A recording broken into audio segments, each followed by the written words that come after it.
I'll come back to my poor attempt at that later. I wanted to speak about a number of things, much of which has already been said, but I also welcome very much and congratulate my honourable friend for bringing the debate here today, and indeed commend him for the work that he's done through the APPG on raising this issue across the House. There are approximately 1 million people in Scotland who suffer hearing loss, and I am one of them.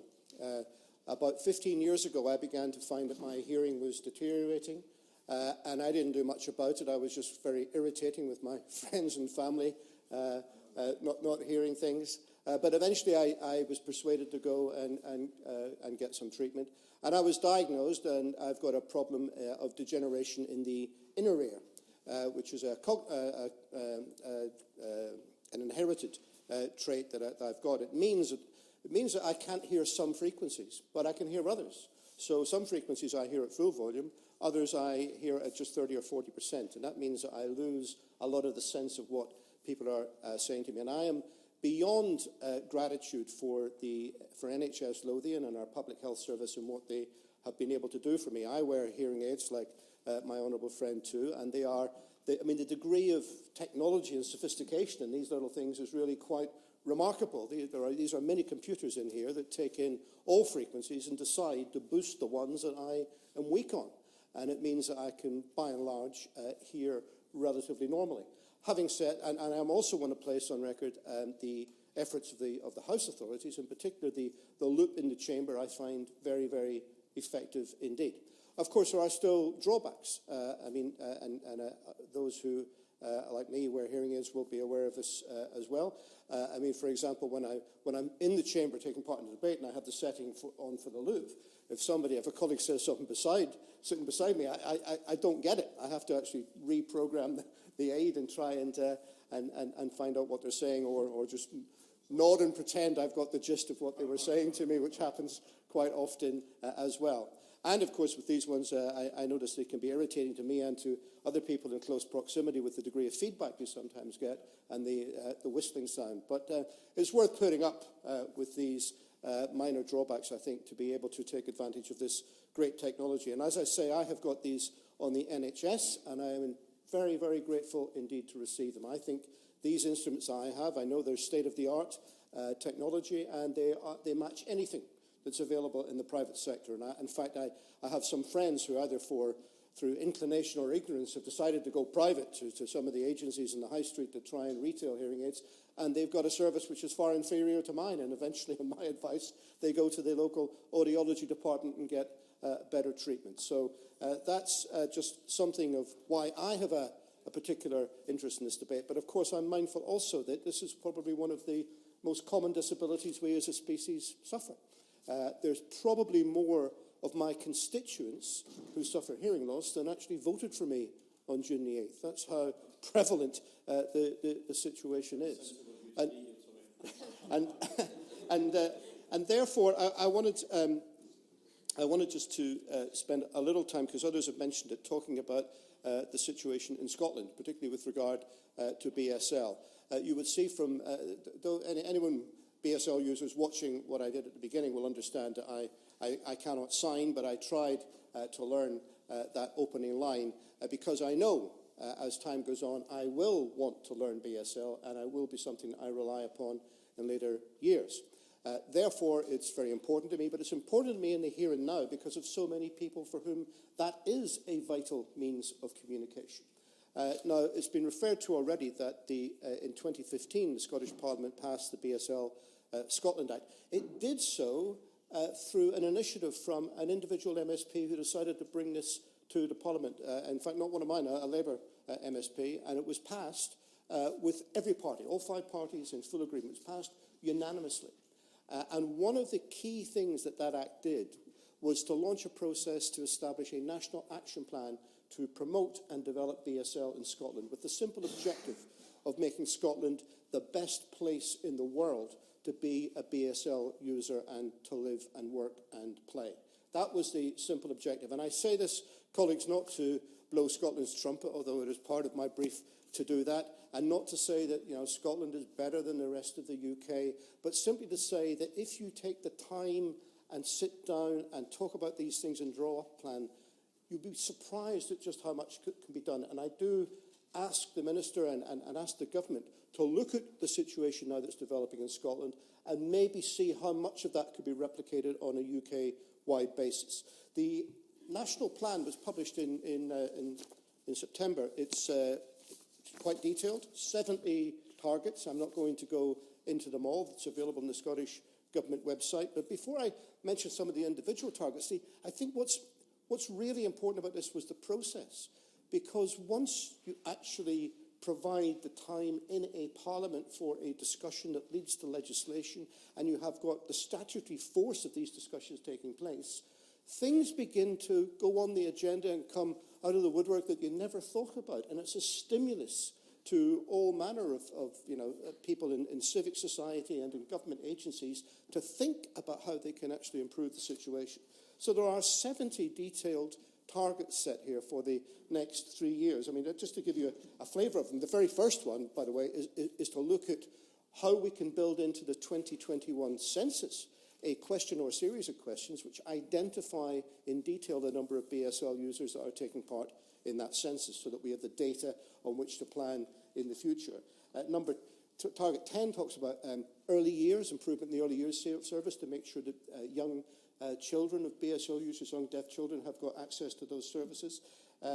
16 talks about removing the barriers for BSL users to become teachers, not just to teach in the medium of BSL, but to teach through interpretation, hearing kids as well. 25 talks about targets on our colleges and universities, and the next target, actually, very important, it makes loans available for BSL students, and I'm very pleased to say that just this week, the Scottish Government announced that those loans will be available for students in Scotland to study throughout the UK if the course is not available in Scotland. So we now have a situation where we can support BSL users who are students in Scotland, but able to go to courses in England and Wales as well.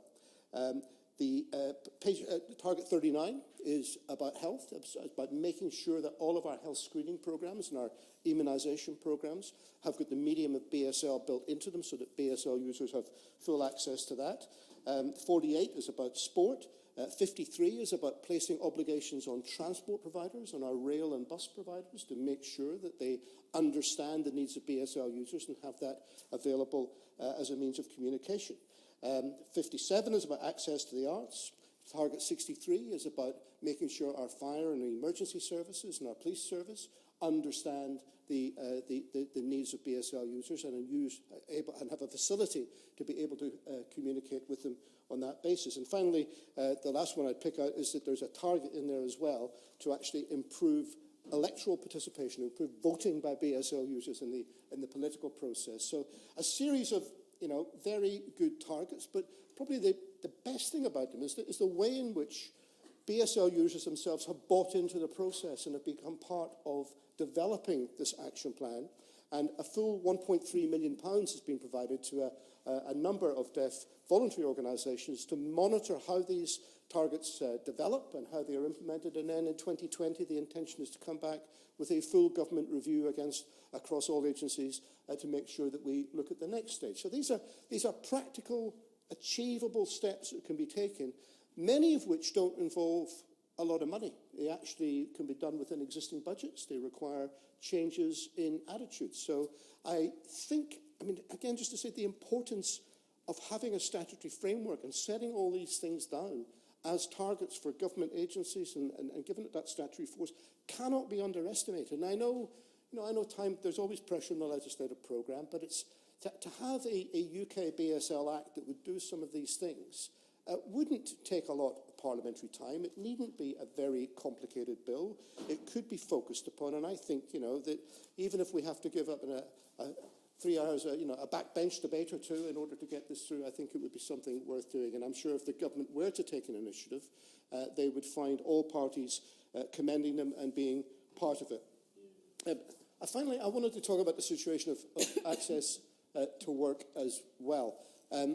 A number of people have raised this, but I think it's important to stress that we now have a situation coming where, of course, existing claimants who were part of the benefit of the programme, who weren't limited until now, it was new claimants that were the cap applied. But now existing claimants are going to be subject to that cap as well. And that is going to mean that some people who are in employment at the minute are going to have to reduce their employment or leave their employment altogether. That's the truth of the matter. It may not be a great number of people, but that's what's going to happen.